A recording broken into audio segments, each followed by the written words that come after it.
Hello everybody, welcome to the front porch of Chop and Brew. I'm Chip Walton, sitting on a cold floor. I just got done an epic snow blowing and shoveling and everything session after a big old blizzard, I don't know what we got, 15 inches of snow. That's not what I'm really here to talk about. I'm just chilling on the front porch. Literally, I want to do a quick unboxing video from a brewery called 2 Weeks Notice Brewing Company. I'll tell you a quick backstory about how these beers even got here as I pull them out. Check this out.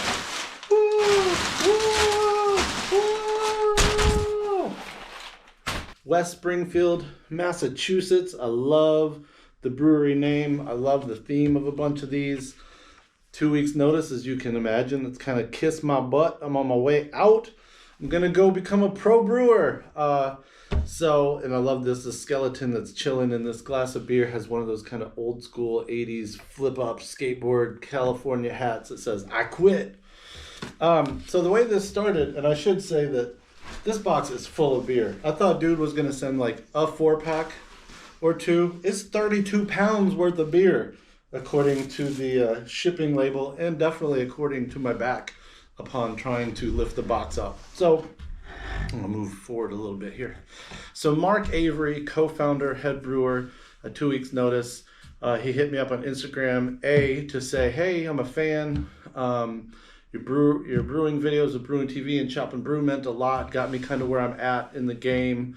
And he was excited to share that based on our Storm in a Teacup barley wine episode that we did with Dawson and Dono 3 or 4 years ago at this point, his interest was piqued by Chevalier, the kind of heritage base malt from Crisp.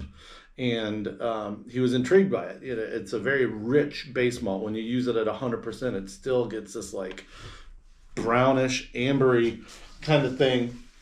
So he basically said that inspired by our video on that base malt, he looked into it and he decided to make, instead of going the barley wine route, he made a beer called Pub Ale, mate.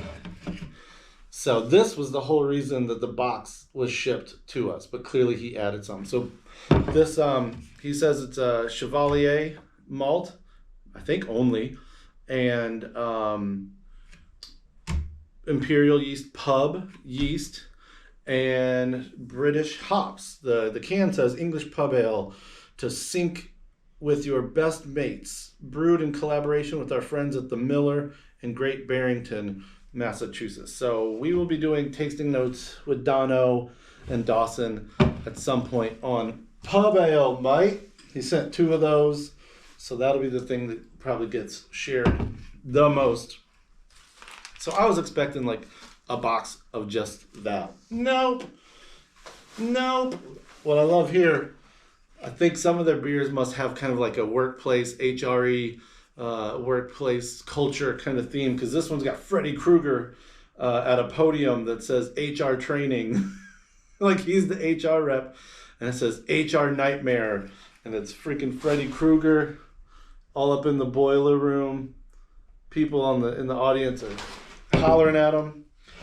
This is a 5% dark Czech lager, a style that seems to be making like a well-due comeback, I think. Like there are definitely a couple breweries here in the Twin Cities that brew dark Czech lagers. This one's called Gatekeeper. Yeah, boy, check that out.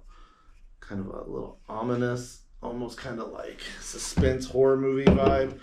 Brown Ale, a tribute to the style of beer that kicked down the door into the craft beer world for so many of us. Don't forget your roots.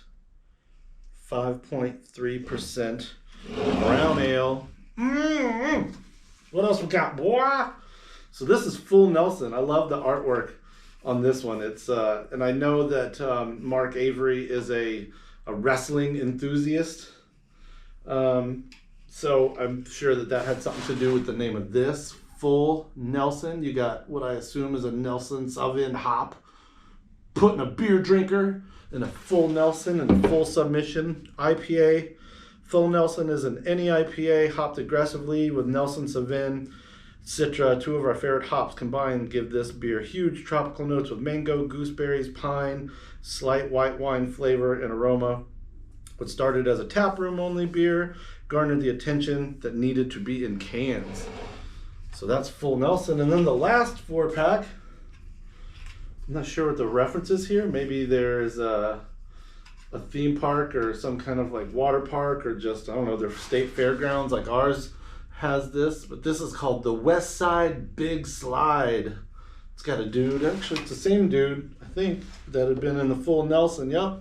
He's got some big old mug steins of beer. It's getting tossed about by the big slide. It says IPA. This IPA is hopped with Vic Secret, Citra, Motueka, creating flavors of passion fruit, pine, and melon. Our homage to our home in West Side. So West Side must be kind of the neighborhood of West Springfield, Massachusetts, where the brewery is, I'm gonna guess.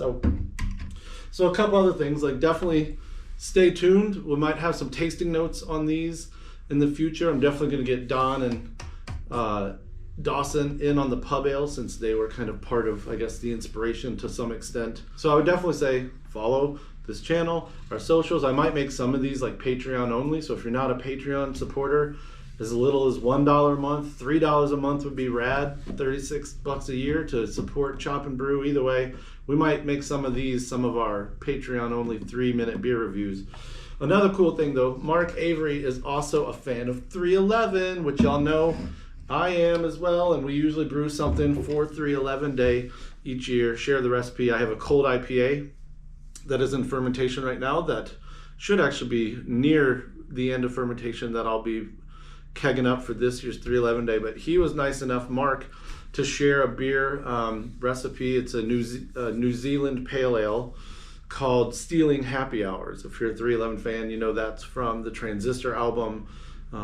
Really great, smooth, soothing, chill song. So I assume this beer might be soothing and chill. I'm not sure I'm going to get around to brewing that this year. I'm going to hope to still. So I'd have 2 beers for 311 Day. But if not, Mark's been nice enough to allow us to share that recipe with y'all. So check the link in the video description and look for that Stealing Happy Hours New Zealand Pale Ale. If you see this soon enough, hopefully you'll have time to maybe brew it super quick turn before 311 Day. If not, tuck it away, maybe brew it on 311 Day. Get some of your other 311 loving homebrewers in the mix and brew this on 311 Day. Or just bookmark it. Print it out, put it on your refrigerator with a note to brew it, next early February 2024. Mark Avery, big shout out for the 32 pounds of beer you sent when you really needed to send none, but you only really had to send this one. Now we have a full smorgasbord of Massachusetts craft beer. All right, man. Chop for chop, brew for brew. Hope you enjoyed this unboxing. I'm gonna go inside where it's warmer now.